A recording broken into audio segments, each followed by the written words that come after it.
family. We have giants in our midst, and in this moment, not only do we get to meet them, but we get to give them the credit and the praise they deserve. They are educating, creating, providing resources, doing what they can to make the world better, our world better. This is For the Culture. We made it! We did. Hey there, Mr. Peters. Hello. How are you? Thanks. I'm good. Thank you for being here. Anytime. Thanks for having me. I'm excited to get into all your business because we don't often get to have you in front of the camera. So this is a treat. Can you, first of all, let us know who the heck are you? So my name is Kwesi Peters. I was born in Brooklyn, originally from Brooklyn, but I grew up in Trinidad for about 6 or 7 years or so. And then from there, came back to Queens, grew up a lot more in Queens, and moved out to Long Island for a couple of years. And I'm in Jersey. But throughout the years, I had a passion for telling stories and just listening to stories, telling stories, and the medium always changed until I got into video production.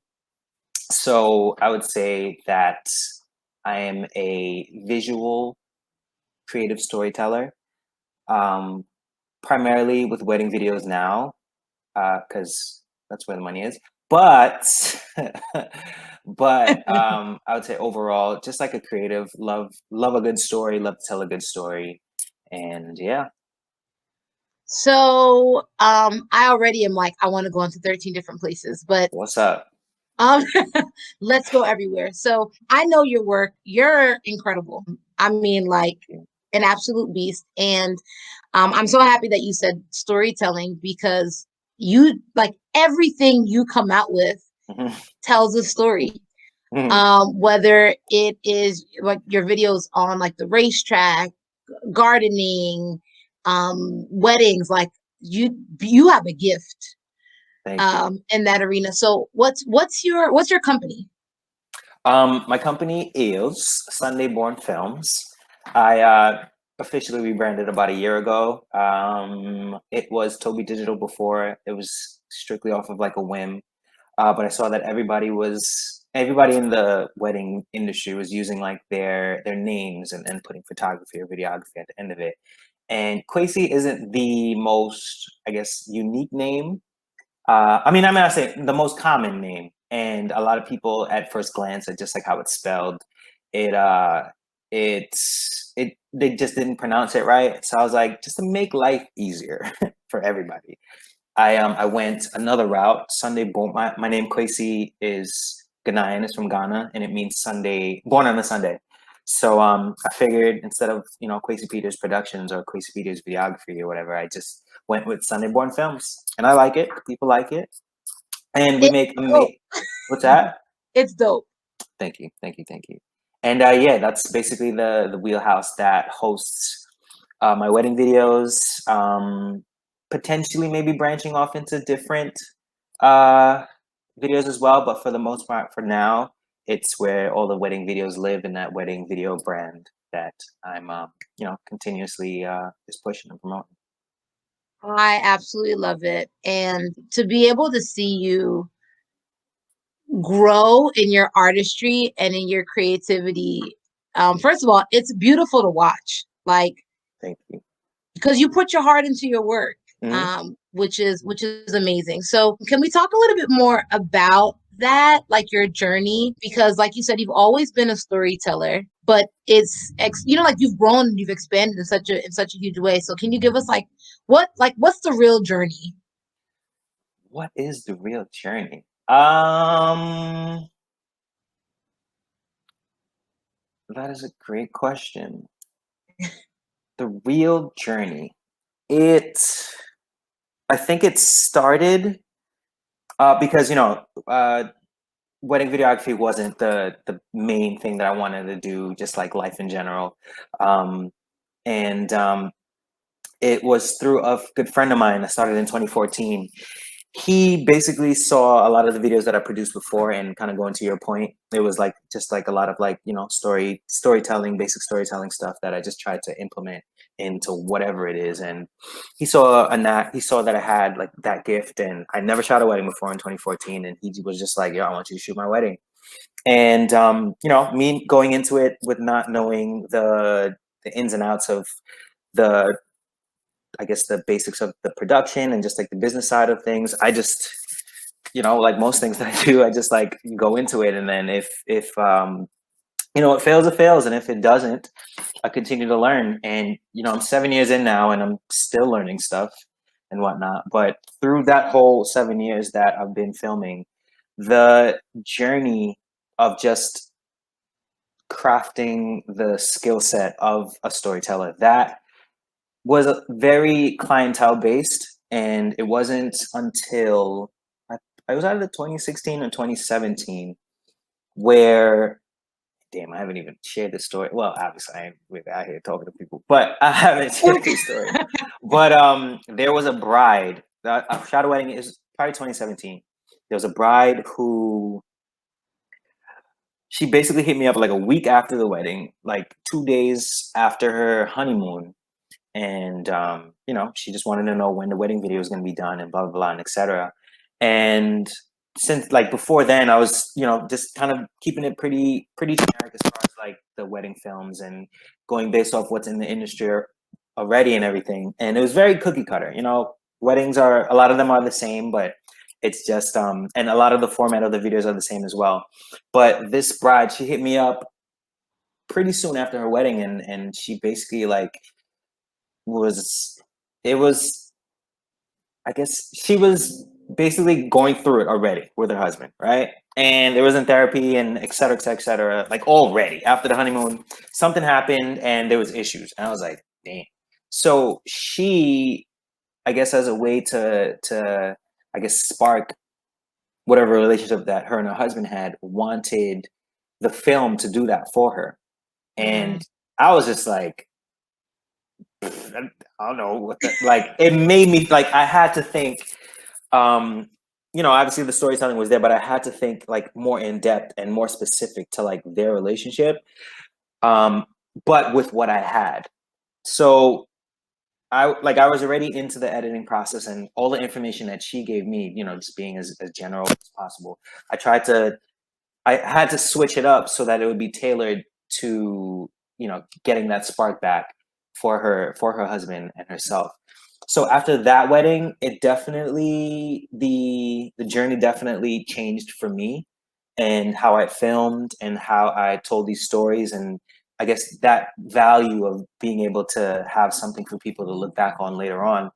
Um, I kept that in mind with everything, and I tried to make sure I filmed as much details as possible. And you know, it's a live event, so it's like you can only get as much as you can. But I just kept that in the back of my head, and made that the driving force of all the films that I made, and that carried over with just like every other film or every other piece of video art that I made in general. So as after that, I think it was just more continuing to hone in on that craft, just like moving forward. And even we're what, in 2021, it was like a couple of years ago.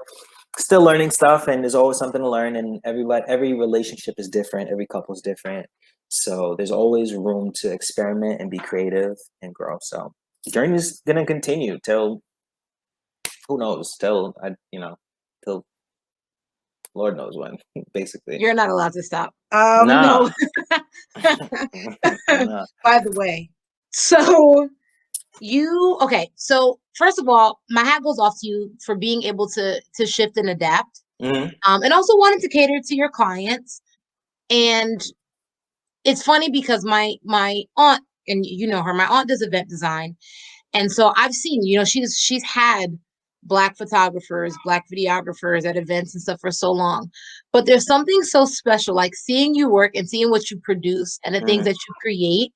And maybe it is just your gift for storytelling. I just feel like I'm grateful to have the story, or black stories, I guess in particular, coming Mhm. from a black man. You know, Yeah. like there's something really special about it, and your eye is like just So by the time it gets to the bride and the groom, Yeah. by the time it gets to whomever the couple is, by the time it gets to the client, it is gorgeous. But these videos are how long typically, like wedding videos, when they get to the clients? So there's like two different types of videos, but the main one, it's like the highlight film. It ranges between 5 to 7 minutes. Okay. Some of them go a little longer, but that's like not just for like extending its sake. It's more just like keeping all the elements within their love story within it. So if it Mm-hmm. stretches a little bit, if somebody talks for a little bit more, but it's like some like gems and value, I'm gonna extend it a little bit, but like 5 to 7 minutes. And then like the traditional wedding film is the basic like from start of ceremony all the way to the reception, and that's just like that's a little longer. That's like an hour and whatnot, but that's more catered for like the a lot of couples watch that film maybe once a year on their anniversary or something like that. So So you know where I'm going with this because even at an hour film, yeah. weddings are like full day extravaganzas a lot of the time. Hmm. Just because, again, I know like you and you may not see this, but from the outside looking at you, it's almost like you've mastered this art because by the time it gets to the world, it's like, oh, this is so beautifully pieced together. But you spend like 37 years like going ham behind the scenes. Can you just talk a little bit about like your work ethic and like what you have to do to put these things together? Absolutely. So it's like two different phases, I would say, that happens. It's like the phase before the actual wedding, and then it's like the phase of editing. So like the phase before the actual wedding, it's a lot of like reminding myself that you only get one shot at capturing certain moments, especially the big moments. Wow. Like there are a lot of creative moments where you can pose couples and like have them do certain candid things and whatnot, but and all of that looks gorgeous, and I think all of that is what I guess catches people's eye when they watch the film. But there's like the bigger moments, brides walking down the aisle for the first time, the when they're putting the rings on, the you may kiss the bride moment. All those moments are like very nerve wracking because again, you can't be like, all right, hold up, real quick. Let me just. I gotta get it one more time. Like you have to get it. You have to have that. So, like that phase beforehand is a lot of like I guess prepping myself and boosting myself up, knowing that like all right, you've done this so many times before. And even when I first started, it was more just like, all right, you got to be on your game. Got to understand what this means to the couple. Mm-hmm. And, I guess having that, being grateful that they've appointed you as like their videographer, and all of that kind of goes hand in hand. And like, it's like, not necessarily a switch, but like, it's like basically like you got to amp yourself up before like a baseball game or like a basketball game or something like that. That's And good. that's like the phase for the shooting, and then the phase for the editing, it's very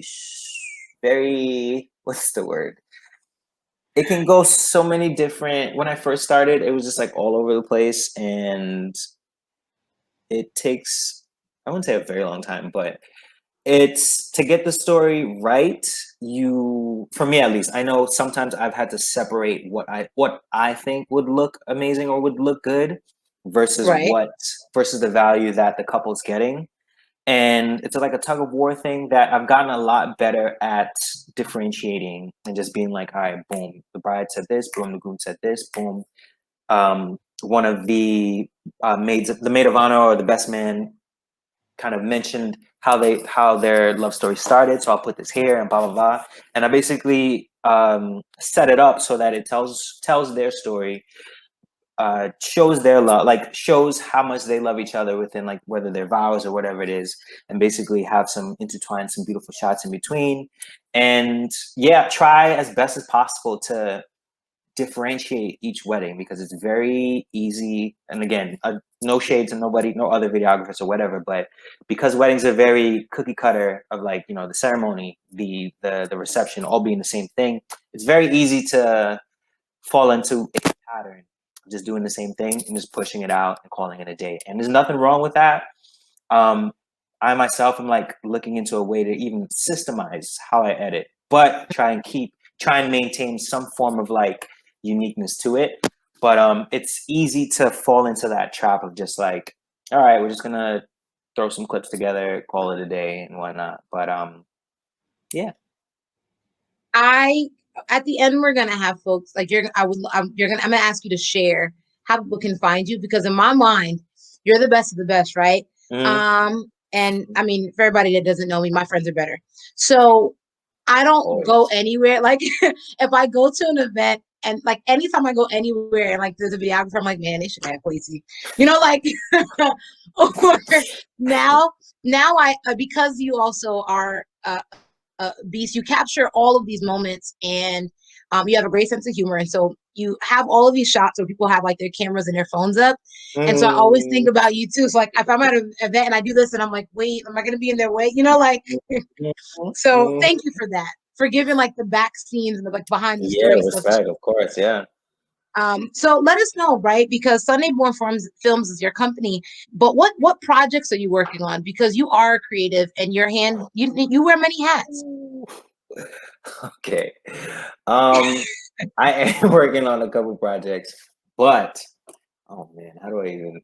So the projects I'm working on now, um, I guess the main one would be I got into gardening pretty recently, and I'm doing like this vlog of the journey of me gardening. And I'm kind of combining the knowledge I'm learning in the actual gardening with a lot of the videography and storytelling stuff. So that's like a personal slash like like obviously want to share it with the world and kind of go show my process and maybe even help a couple people. Hopefully, like I'm not like a pro or anything, but like hopefully tell it in a visual way where it's able to reach a couple people and even help a couple people. So the gardening vlog, that's like my main project right now. Awesome. Um, and the wedding stuff, it's still okay. I would say, in regards to the wedding business, Sunday Born Films, the project that I'm actually working on is an actual business plan. Yes. um, Talk yeah, about it. yeah, because I have been doing it for 7 years at Riskbag, and there's a ton of passion behind that. But for me, at least, it's just learning about all the business side of things, especially the Right. finances side. I'll tell you, like learning about all of that. It's Tell the it's truth. yeah, it's become a project in itself, and I think it's a huge. It's stuff that I definitely should have known 7 years ago, and it's both eye-opening and exciting and tedious. It's a lot of work, but like once I feel like that project of that business plan is done, like I'm gonna enjoy the fruits of my labor and having everything again systemized, strategies and all that. So yeah, I would say those are the two that I'm working on right now: the little gardening vlog, the gardening vlog, and Thank you. the actual business plan. Because again, I feel like once everything is in front of your face, set in stone and set in place, it's a lot harder for you to drift off. It's a lot harder for you to just like put it to the side or whatever. Having everything just like right in front of you, like it's there, and all you have to do at the end after that is execute. So once that's done, it's a wrap. It's over. Like I'm gonna apply it. There's so many other projects, which is why I laughed in the beginning, that I want to apply that Yes. to. That I will, but it's it's definitely allowing me to focus on one thing at a time. And yeah, that's what I'm working on. I'm my insides right now, like it's just me trying to stay on task. Okay. And because I'm like, oh yeah, let's talk about systems. Yeah, let's talk about right. Okay. We could. But one more question that I don't have down. If we can just talk about that a little bit, because for only because of seeing a little bit of having a little bit of insight Mm, into your journey and finding parallels, right? Because there's you just kind of jump. Sometimes like there are people that plan and then other times you just jump. And you've jumped, right? In so many different ways. What have you learned and I'm gonna like you have multiple names, multiple titles. yeah. What have you learned as an entrepreneur? What have you learned as a creative? What have you learned as a black man, as a Mm, man, period? Like, yeah. Okay. bring it. What have I learned? What haven't I learned? Okay, I'm gonna start with, as an entrepreneur, I've learned that it makes life a lot easier when you have a savings account For and real. it just makes life a lot easier when you have a solidified source of income Mm, before you fully jump. Let me not say like before you jump, because you could jump and do your I don't even call it side. You can do your thing on the side while you still work, which is kind of what I'm doing. Like, yeah. But it's like important to understand the finances side behind everything. And as in, damn, I don't want to leave the entrepreneur part, but yeah, that's the main thing with the entrepreneur part. It's important to understand the finances and have that set amount of income before you fully jump. That's number one.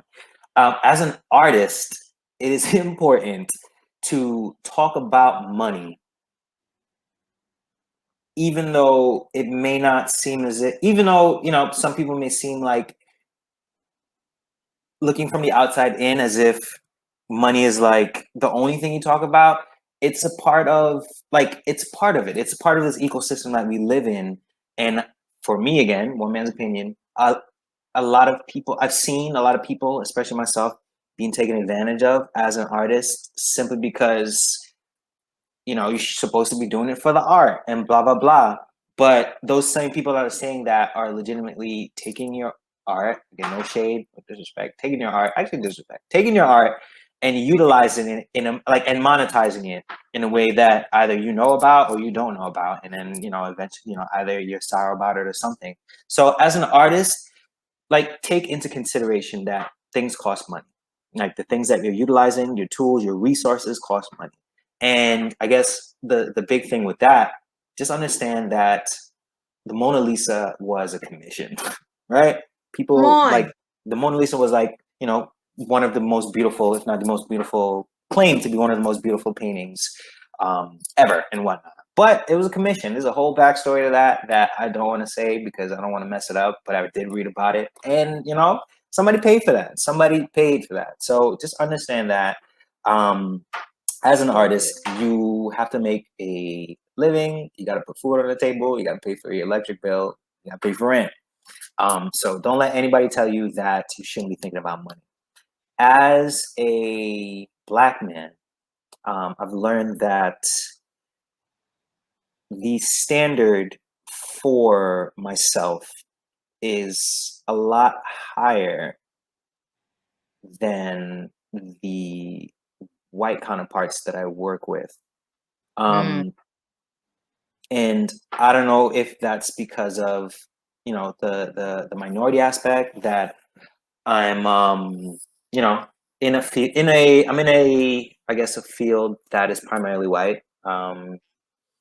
But I think and I don't even want to say standard. I'll put standard in quotes. It's from what I've seen, again, one man's experience. It's You're like expected to do or you're expected to be a certain way, expected to do certain things that if, say, a white man did it or a white woman did it, it wouldn't have that same value. It's like a mm, highest, like, and somebody told me that, um, again, going back to the weddings, there was a time where it was back in 2017. There's a time where I shot a black couple, and for one reason or another, I was late with one of the wedding films, or I told them that it would be delivered one date, and then I delivered it. Or I told them at first it delivered one date, and then maybe like a couple weeks after, I told them it'd be delivered later on. And the husband, who I'm like super cool with now, but at the time he was like scolding me and whatnot. He was like, "Listen, like, you got to understand that you have to you have to like set yourself apart more or less, and make sure everything is on point with your business." And toward, like, it was a long email, of just like yelling at me or whatever, but like big brother yelling at me kind of thing. And Okay. at the end of it, he was like, "We are set to a different standard. We in capitalization and whatnot." And that like stuck with me for a while because as like years went on and I spoke with other videographers, spoke with other vendors, photographers, and whatnot. Again, no shade. This is one man's experience. There's been a lot of like leeway in regards to what these other people in the industry feel as if they can get away with, more or less, as far as Okay.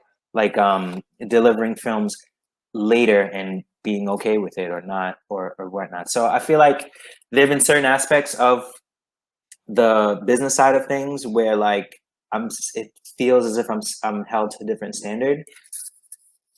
In one man's opinion. Okay. Um That's good. yeah, and as a man, just as a man in general, right? It's a lot harder to book a wedding when a lot of the brides feel more comfortable with female photographers and videographers. But that's absolutely fine. I'm fine with that, you know? Uh Interesting. yeah, it's more just like a comfortability factor and that's 100% understandable. A lot Hmm. of the photographers I've worked with have been women, um, specifically white women. But I guess that just comes with the industry, you know? And yeah. That's so interesting and something I've never even thought about. Mm, Like honestly, um, especially because I've known you for so long. Like so in my mind, it's like, why wouldn't you have Kwesi? I've never even thought about, yeah. like, oh, a bride in the room, like in this beautiful shots that you get, like the Hmm, bride hmm. with her bridesmaids, like that has never even clicked to me. And you work with an incredible team, clearly, because all of your footage is amazing. Is that something where you've had to like tweak and cater or say, let me, I have to bring in somebody else because of that? I haven't had that happen to me specifically. Okay. My team's been amazing. Shout out to Dean, legend. But yeah, I specifically haven't had to do that. I've heard Okay. of certain instances like that, and even like maybe 2 weeks ago, a photographer hit me up and asked if I knew any male. This is like the flip side. Knew any male second shooters for her because the groom wanted a guy like in the room with him and whatnot to like film to film the what do you call it, the preparation and whatnot. So I don't know as far as that aspect if like they were doing like bro stuff and they didn't want to do bro stuff in front of That's like so a female. interesting. So it's like it's never happened to me, me personally, but it's happened. I've seen it Yeah. happen, and like I've had instances of it happening within like the industry and whatnot. But we'll see. Interesting. Mm, Thank you for that. I learned no something problem. new. Okay. So you shared about the experiences, but like I know that this last year has been an adventure, to say the least. um, to say the uh, least.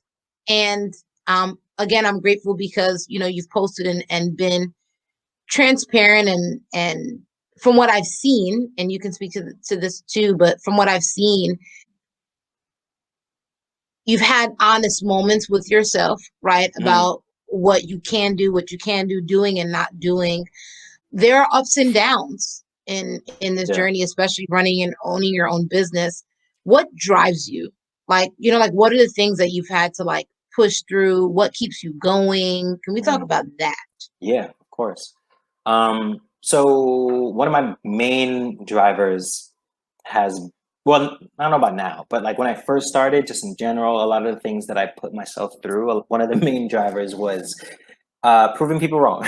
It was like a Real. lot of people have told me that there's certain things I can't do, certain things that I wouldn't be able to do. There was a lot of like stereotypical stuff that came around and came about, and a lot of like racial stuff. It's like you can't do that, bro. You're black. Black people don't do that. Da, da, da, da. A lot of that has happened, and that's where the proving people wrong kind of drive came from. It's shifted, I think, uh, because I've gotten more comfortable doing certain things and not necessarily not caring as much about the outside opinion. Right. It's definitely shifted simply because of just like maturity and adulting and awareness of the climate that we live in, and just like again the ecosystem, as far as like how money goes and whatnot, and understanding that you got to pay the bills, and with that there's like, I guess, family attachments and stuff has changed that. Just like wanting to be there for certain people, being there for Ali, my girlfriend, seeing the things that my sister has gone through with like her baby and everything, and wanting to be able to support her whenever she needs it. And same thing with just like family in general, just like wanting to be there in different aspects for the people in my family. So that's definitely a driving force. My nephews, oh my God. It's like I want to be a role model for them, being two young dark skinned black boys. Um, but it's like I feel like I try to drive them a lot, but like just they drive me so much. Just how like one innocent and how like excited and like creative and just like spontaneous and just free spirited they are. So it's definitely changed. A lot of it is definitely simplified, and just like thinking about the simple things and trying to figure out how to achieve those, especially probably the main driver right now, which is being able to protect my peace. Come on, Yeah. preacher. Yeah. That's like one of the main, while obviously, making money for sure, but not, you know, not losing so much sleep over it, not like drinking a ton of coffee over it, not uh just so many factors that has put me in like an anxious or like stressful situation that I don't want to be in, or want to learn how to handle it so that I'm able to either work through it or just like be more prepared, mentally prepared for it. Yeah, protecting my peace and putting love on myself is probably the two biggest drivers right now. Does that mean you're drinking less energy drinks? Oh yeah, yeah, facts, yeah. But no, it was crazy. Like That's good to Red Bull, know. Red Bull. It was like I had a um, sponsorship as well. yeah, literally, y'all. It was a whole life you lived. Wow. So um, I'm gonna ask for a bit of a humble brag. Okay. What value, because I know my answer for you, but what value do you feel like you bring to the Black community at large? At large, okay. At large, I think is um the main thing is to be open minded and be able to understand that you can do anything. Legit, that's like anything. And I try to. I mean, I don't go out and seek like non-stereotypical stuff that Black people do, but it's just like it just so happens there's certain things that I'm interested in, and I've gotten a lot of pushback on some like Black folks don't do this, blah blah blah, and I've it's just like a lot of the storytelling of me actually doing these things, or just like wanting to show that there are Black folks that are out here farming. You just don't know about it. Or there are Black people out here that are snowboarding way before I started, and you So just good. don't, you just don't know about it. Or there are Black folks that are out here hiking or camping or surfing. Like people think that's a big one. It's like Black folks out here doing it. So it's like that. I would say that's one of my main things that I want to provide. Just like to have an open mind when it comes to just like living life and not being stuck into these stereotypical boxes that who knows, I don't know where they were created or when it all started and whatnot, but just like pushing through and just enjoying your life, being unapologetic and free and just doing your thing. And you just do it so well. And Okay. wait, so Listen, what's yours for me? Um, so honestly, the first one is storytelling, right? Mm, You have an ability to beautify, things that the world typically may not find attractive or be interested in. mm, And for the voice to be coming from the perspective of a black male, I think is so powerful. mm, So that's like the first thing. Your gift for storytelling in the black community. And I think what's really special about it is that it's not as if you're only telling black stories. You're telling people's stories, mm. which is Mm. important because Valid. you would be people get a chance to look at what you see, find like see that it's amazing, and it's almost like to see you behind this, then like like then to see you behind and be like, oh, that was a black man that did that, by the Yeah, way. that's a Like good point. Yeah, that's that's a so good point. powerful to me. Mm, Like that's like hands down number one. And then um simply being you mm, in the world is so powerful because y'all, like to know Kwesi, but also again to see you work in your gift, and even just on like you stepping into gardening and being so transparent about like, listen, y'all, the plant I done jacked it up, right? Like I'm trying to figure it out. Like just by being you, you give people permission to be themselves. oof. Like, and Yeah, that's a value add on its own. So I'm yeah. grateful for that. I'm grateful for that. So now here's another one for you. What do you feel like the black community needs? Hmm.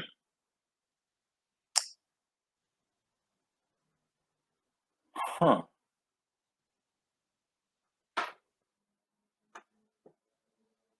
More examples of self-love, Mm, period. that's so good. That warmed my heart. Period. I don't More want to think. examples of Yeah, self more love. examples of self-love or infinite examples, just like continuously. Because I like, damn, this is a video I was gonna put out. I'm gonna still put it out. But yeah, I just feel like again, kind of going into the business side of things and kind of researching and learning about how specific brands do certain things and beauty brands and whatever fitness brands, whatever. Just like seeing the ins and outs of how they promote certain things and the things that they think about before they put out a specific piece of content or whatever it is. A lot of it is just like the opposite of it's just like pushing certain things upon people to make them not be okay with being themselves. And I feel like that shit trickled down for like decades, and big companies and corporations find a way to monetize that, and and it still continues. I don't see it as much. I think um, there's definitely forces out there that are like, and again, capitalism. There's just definitely forces that are just like pushing it, and I just noticed that, for me at least, one man's opinion, that the black community definitely needs more examples, continuing examples, like infinite examples of self-love. Because that's where it That's starts. That's where it starts, son. Right here. It's like it's tough. It's like prime example, right?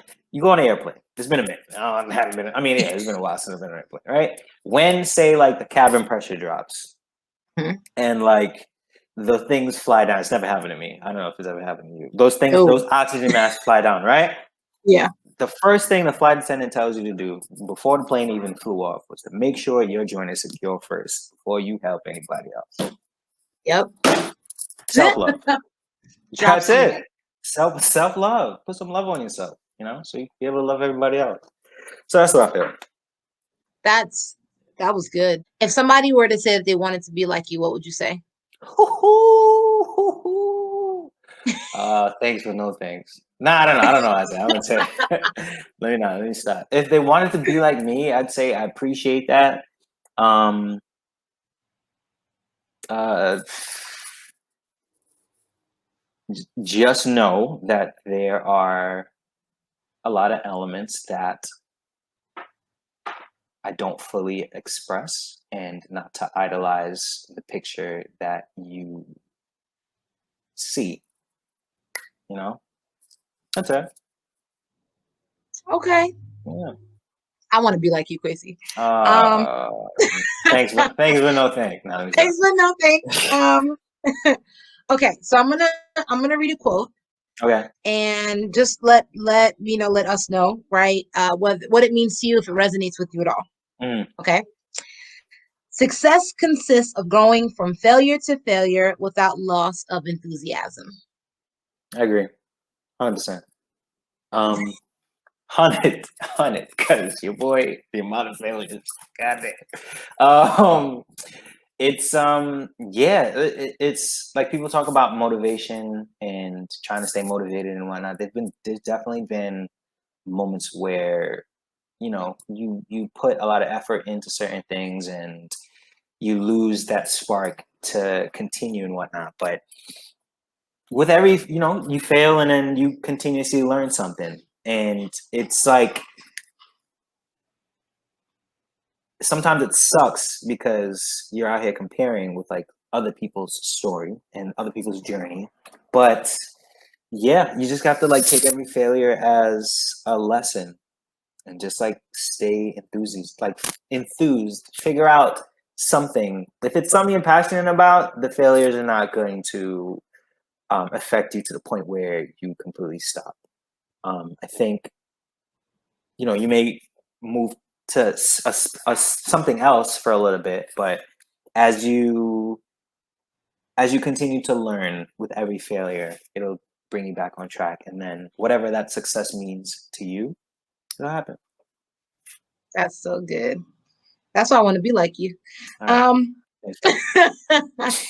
so, okay, before I go into the rapid fire, do you have any shout outs? Anybody that you want to be like, oh my goodness, let me call them out in this moment in any part of your life? Katya Joseph. All right, don't do that. Don't. Not for real though. For real though. It's I appreciate that we were able to reconnect. I don't know when it was. It was a couple years ago, but there was a lot of like firsts. Kind of going back to what I was saying about the things that I put myself into. Dancing was like that was a if like honestly legit. You basically like held my hand and kind of put me into the as far as like not even a spotlight, limelight, or whatever. With like, I can't. It was what was it? Haitian Club or something? I can't. We did like a It bunch of stuff. was okay. So now I have to pause you because you wrote the story. So it was African American Heritage Club in high school, Yeah. y'all. Yes, AAHC and whatever, shout out to Paige and Robert and everybody just because it was like, oh yeah, dance piece. And it was like, we need another guy. We need another dancer. And I was like, Kwesi dances. We think Kwesi dances. Kwesi, we need you to dance. I got a And the nice rest two is step. history. My two step was on point. But anyway, I say all that to say, like as far as like inspirational, motivational figures and just like doing the thing. Uh, it's been a pleasure to see the growth that you've gone through, especially like after we reconnected. From even your dancing to your entrepreneurial journey to just like the compassion and like genuine compassion, not like the I'm gonna do something so I could post on whatever, but just like compassion. The amount of like letters that people don't have no idea about, written letters that I've gotten from you that I just have and I just go back to and just read, is definitely special moments for me, and I appreciate you wholeheartedly. So that's it. That's my only shout out. So thanks, Katya. Going once, going Um, twice. Denzel Washington. Now let me stop. That's it. That's all I got. Your man. My My man. homie. My man's Shout out is. Denzel. Huh? Okay. um, okay. Rapid fire. Rapid fire. So what am I supposed to do? Like I'm supposed to say something? You're gonna answer I'm gonna Okay. ask, and you're gonna whatever comes up, say it. Okay, I'm ready. Okay. Favorite food. Pizza. It's not pizza. Favorite. Go ahead. Favorite book. It's called Stand Out. I can't remember the author. Wow. Dory Clark. Stand Out by Dory Clark. Legend. Boom. Legend. Okay. Favorite quote.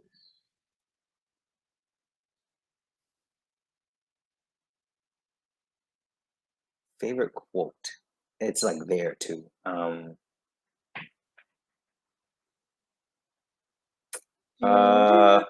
God. My favorite quote is.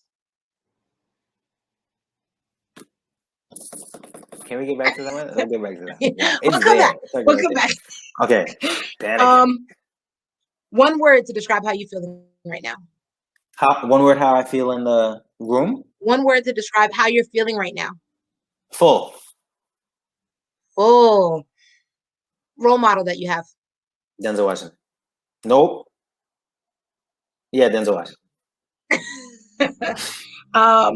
Something that you're proud of. My sister. Good answer. Not that there is a bad answer. Clearly it's a bad answer. Favorite quote. We're back already, God. My favorite. Let me see how I'm buying time. My favorite quote is "Stay hungry, stay foolish." Stay hungry, stay foolish. Yep. Bet. And where can people find you? Well, I just deactivated my Instagram, so not on it. No, I'm kidding. Sunday Born Films, my personal Instagram I deactivated, but mental health break.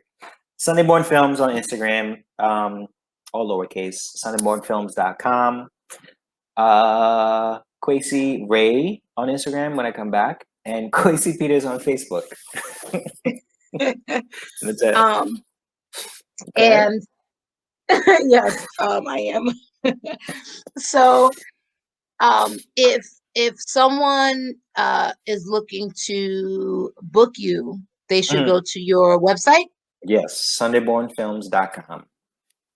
Okay. Boom. Awesome. And any final words for the viewers that are gonna see you in all of your glory? Anything you'd like to say?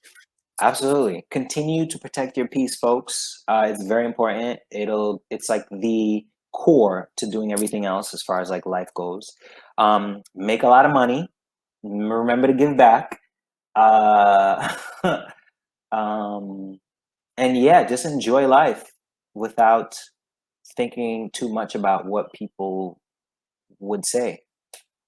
That's it. And dance. Like just get up and listen to music and dance. But protect your peace. That's big too. All right. That's it. That's it. You're the bomb.com. I'm honored and so grateful that you spent some time and answered my questions. And fun. People do this a lot. This Zoom thing, this is dope. It's a thing. It's a thing that happens. And family, thank you guys. Thank you guys for watching and being on and participating on another episode of For the Culture. Thank you, Kwesi Peters, for the work that you're doing, for your light, for your presence, for your gift, for sharing your gift with the world, not keeping it, hoarding it to yourself. We appreciate you. We value you. And everyone, we'll see you guys again soon. Bye, guys.